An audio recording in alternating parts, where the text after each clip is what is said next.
ओम शांति। ओम शांति।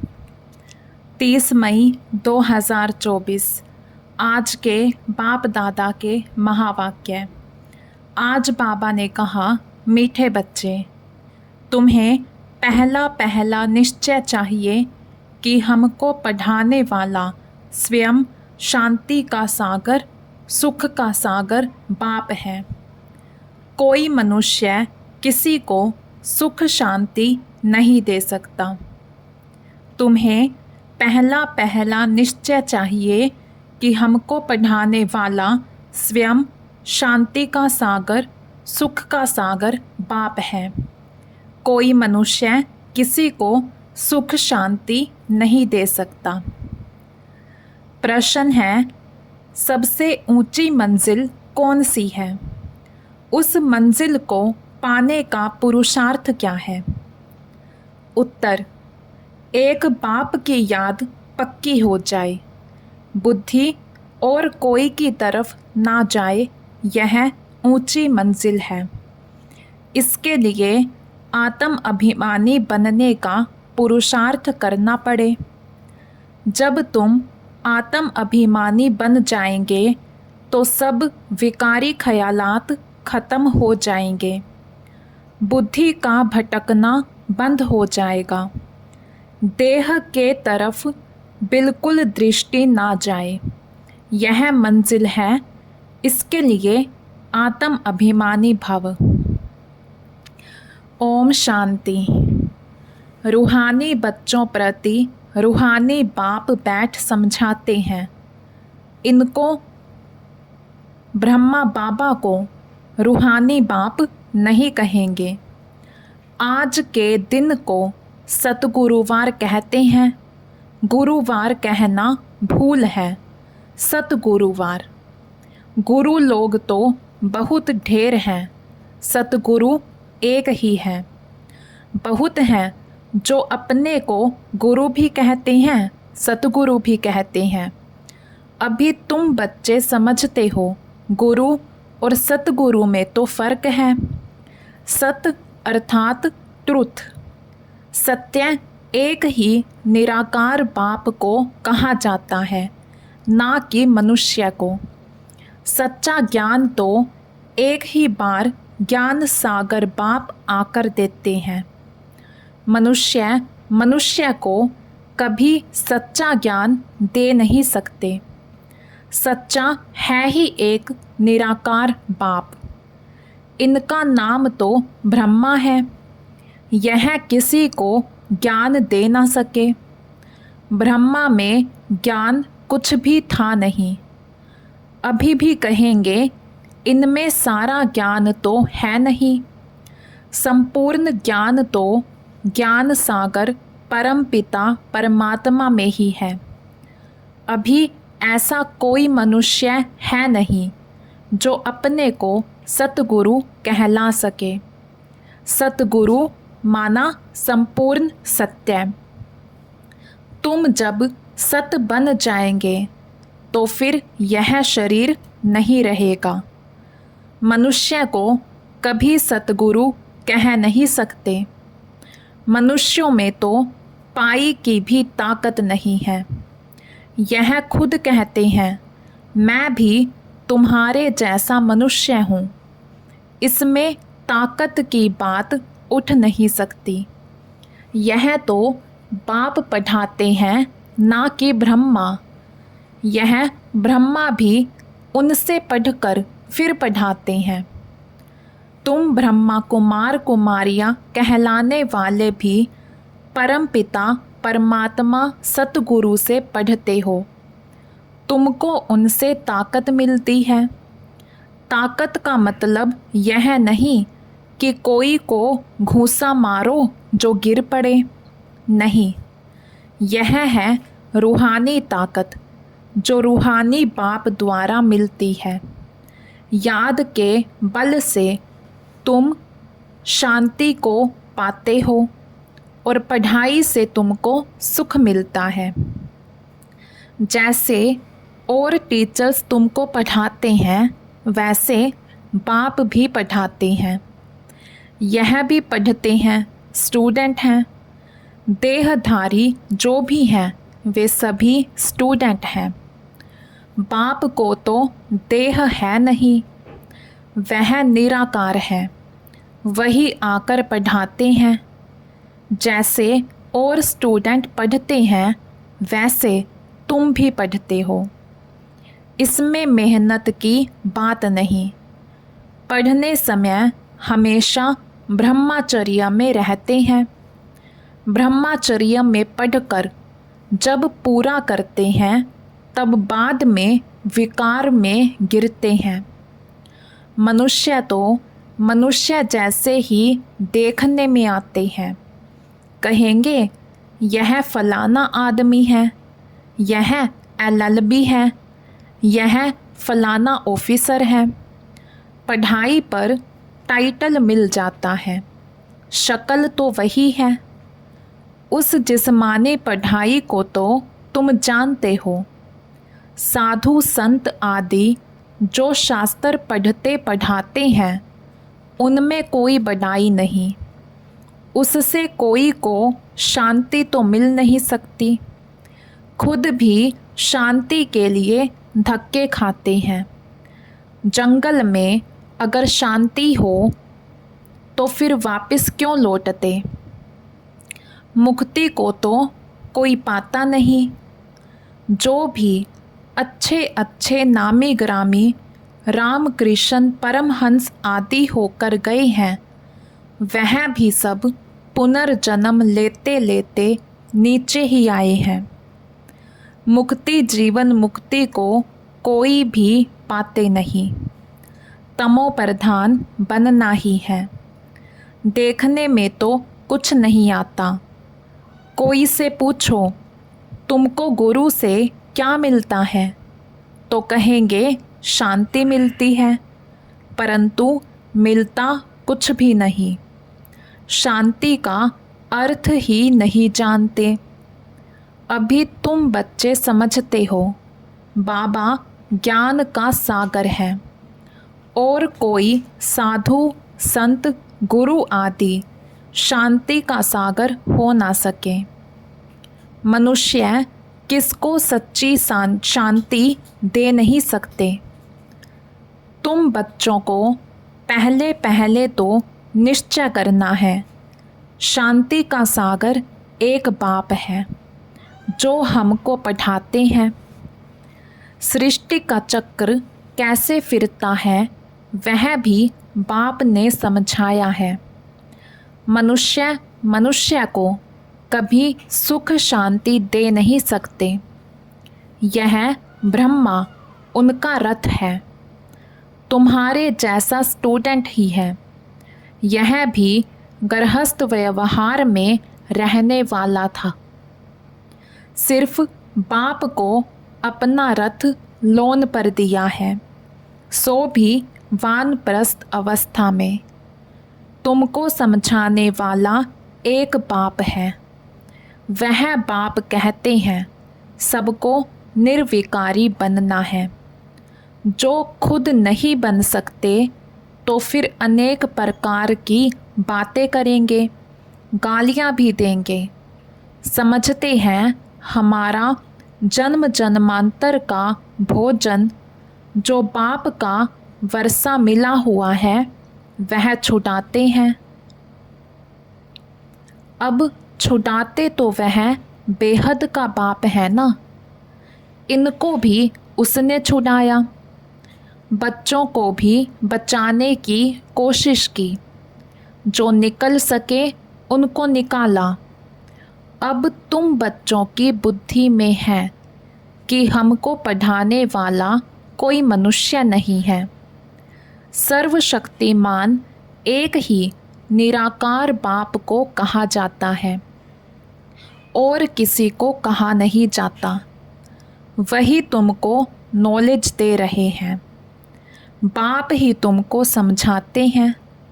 यह विकार तुम्हारा सबसे बड़ा दुश्मन है। इनको छोड़ो। फिर जो नहीं छोड़ सकते हैं वे कितना झगड़ा करते हैं। माताएं भी कोई कोई ऐसी निकल पड़ती हैं जो विकार के लिए बड़ा हंगामा करती हैं। अभी तुम हो संगम युग पर, यह भी कोई नहीं जानते कि यह पुरुषोत्तम संगम युग है। बाप कितना अच्छी रीति समझाते हैं। बहुत हैं जिनको पूरा निश्चय है, कोई को सेमी निश्चय है, कोई को 100%, कोई को 10% भी है। अब भगवान श्रीमत देते हैं, बच्चे मुझे याद करो। यह है बाप का बड़ा फरमान। निश्चय हो तब तो उस फरमान पर चले ना। बाप कहते हैं, मेरे मीठे बच्चों, तुम अपने को आत्मा समझ बाप को याद करो। इनको याद नहीं करना है। मैं नहीं कहता, बाबा मेरे द्वारा तुमको कहते हैं। जैसे तुम बच्चे पढ़ते हो तो यह भी पढ़ता है। सब स्टूडेंट हैं, पढ़ाने वाला एक टीचर है। वह सब मनुष्य पढ़ाते हैं। यहाँ तुमको ईश्वर पढ़ाते हैं। तुम आत्माएं पढ़ती हो, तुम्हारी आत्मा फिर पढ़ाती है। इसमें बहुत आत्म अभिमानी बनना है। बैरिस्टर, इंजीनियर आत्मा ही बनती है। आत्मा को अब देह अभिमान आ गया है। आत्म अभिमानी के बदले देह अभिमानी बन पड़े हैं। जब आत्म अभिमानी हो तब विकारी नहीं कहला सकते। उनको कभी विकारी ख्याल भी नहीं आ सकता। देह अभिमान से ही विकारी ख्याल आते हैं, फिर विकार की ही दृष्टि से देखते हैं। देवताओं की विकारी दृष्टि कभी हो नहीं सकती। ज्ञान से फिर दृष्टि बदल जाती है। सतयुग में ऐसे थोड़े ही प्यार करेंगे, डांस करेंगे। वहाँ प्यार करेंगे परंतु विकार की बास नहीं होगी। जन्म जन्मांतर विकार में गए हैं तो वह नशा बहुत मुश्किल उतरता है। बाप निर्विकारी बनाते हैं तो कई बच्चियां बिल्कुल मजबूत हो जाती हैं। बस हमको तो पूरा निर्विकारी बनना है। हम अकेले थे, अकेले ही जाना है।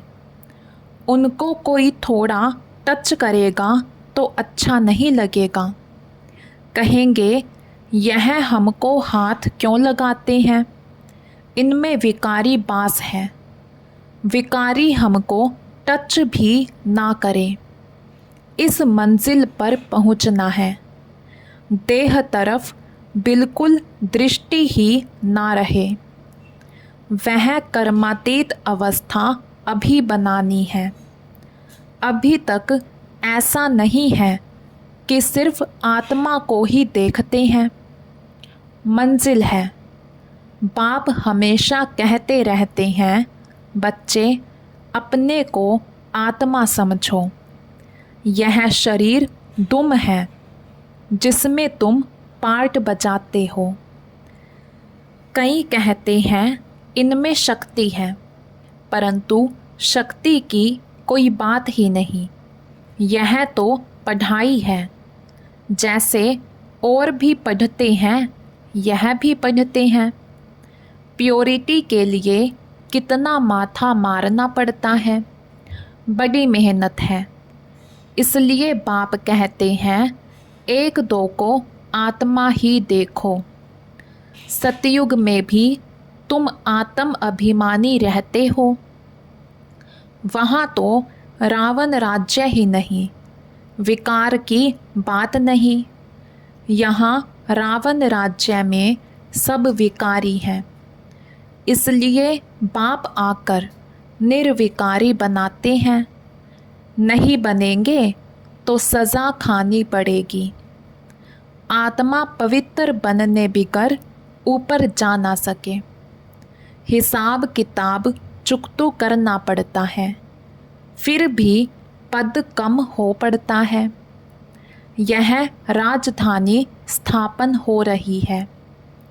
बच्चे जानते हैं स्वर्ग में एक आदि सनातन देवी देवताओं का राज्य था। पहले पहले तो ज़रूर एक राजा रानी होंगे, फिर डिनाइस्टी होगी, प्रजा ढेर बनती है। उसमें अवस्थाओं में फ़र्क पड़ेगा। जिनको पूरा निश्चय नहीं, वह पूरा पढ़ भी ना सके, पवित्र बन ना सके। आधा कल्प के पतित एक जन्म में 21 जन्मों के लिए पावन बने, मासी का घर है क्या? मुख्य है ही काम की बात, क्रोध आदि का इतना नहीं। कहाँ बुद्धि जाती है तो ज़रूर बाप को याद नहीं करते हैं। बाप की याद पक्की हो जाएगी तो फिर और कोई की तरफ बुद्धि नहीं जाएगी। बहुत ऊंची मंजिल है। पवित्रता की बात सुनकर आग में जल मरते हैं। कहते हैं यह बात तो कभी कोई ने कही नहीं, कोई शास्त्र में है नहीं। बड़ा मुश्किल समझते हैं। वह तो है ही निवृत्ति मार्ग का धर्म अलग। उनको तो पुनर्जन्म में ले, फिर भी संन्यास धर्म में ही जाना है। वही संस्कार ले जाते हैं। तुमको तो घर बार छोड़ना नहीं है। समझाया जाता है भल घर में रहो। उन्हों को भी समझाओ, अब है संगम युग। पवित्र बनने बिगर सतयुग में देवता बन नहीं सकेंगे। थोड़ा भी ज्ञान सुनते हैं तो वह प्रजा बनती जाती है। प्रजा तो ढेर होती है ना। सतयुग में वजीर भी नहीं होते, क्योंकि बाप संपूर्ण ज्ञानी बना देते हैं। वजीर आदि चाहिए अज्ञानियों को। इस समय देखो एक दो को मारते कैसे हैं। दुश्मनी का स्वभाव कितना कड़ा है। अभी तुम समझते हो हम यह पुराना शरीर छोड़ जाकर दूसरा लेते हैं। कोई बड़ी बात है क्या? वह दुख से मरते हैं। तुमको सुख से बाप की याद में जाना है। जितना मुझ बाप को याद करेंगे तो और सब भूल जाएंगे। कोई भी याद नहीं रहेगा। परंतु यह अवस्था तब हो जब पक्का निश्चय हो।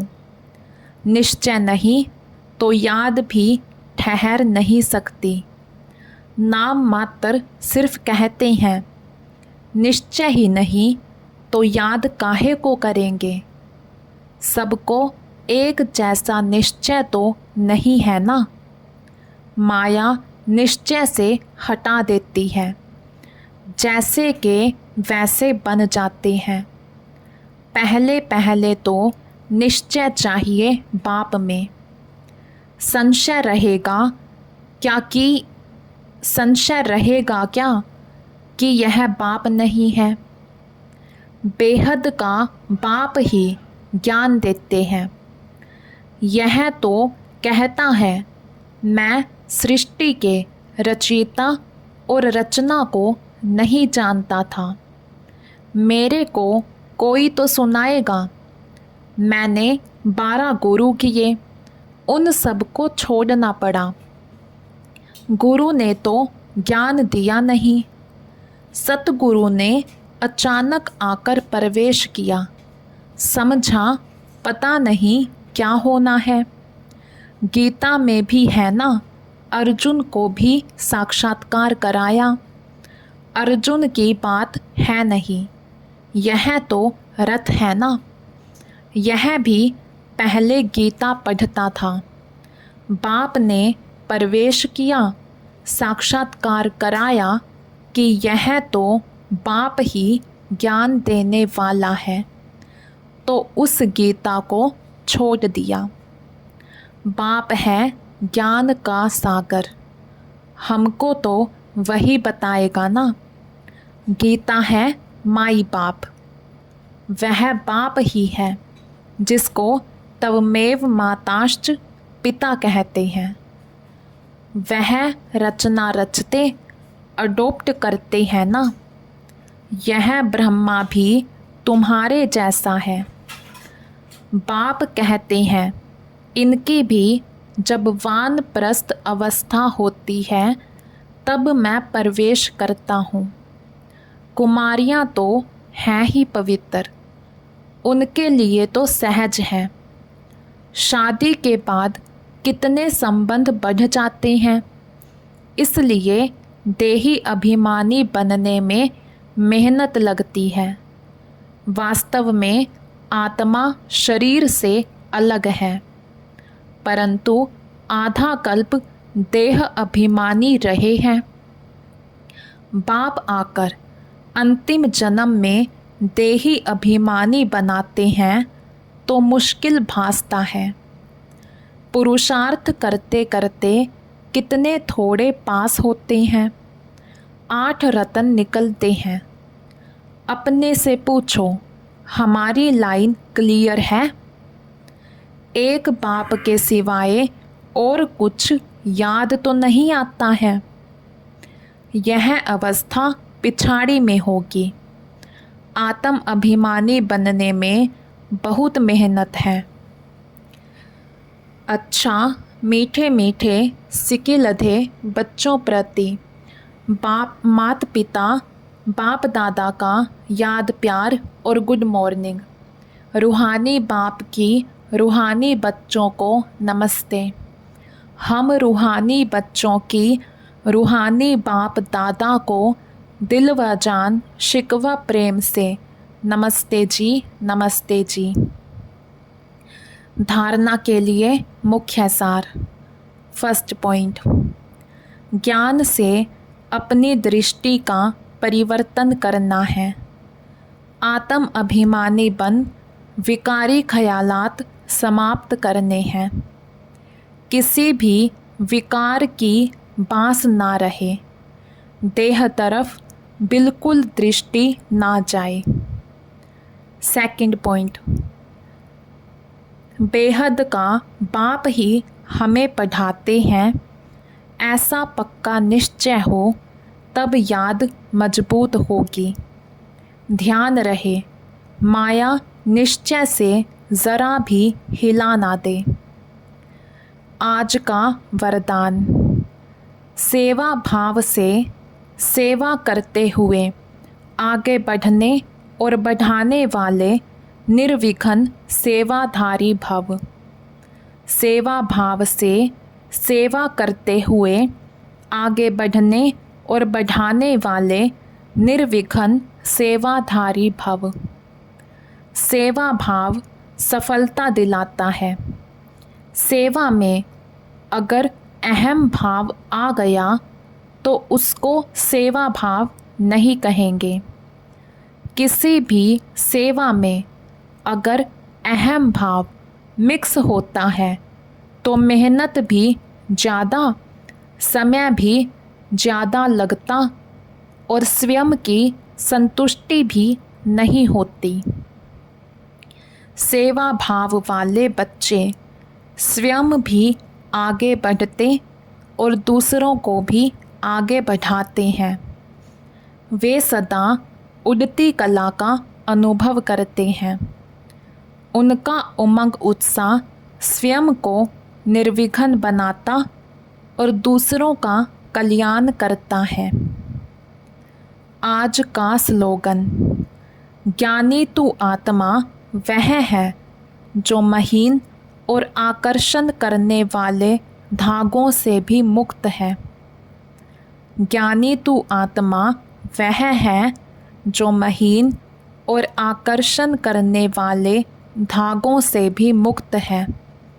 अच्छा, ओम शांति।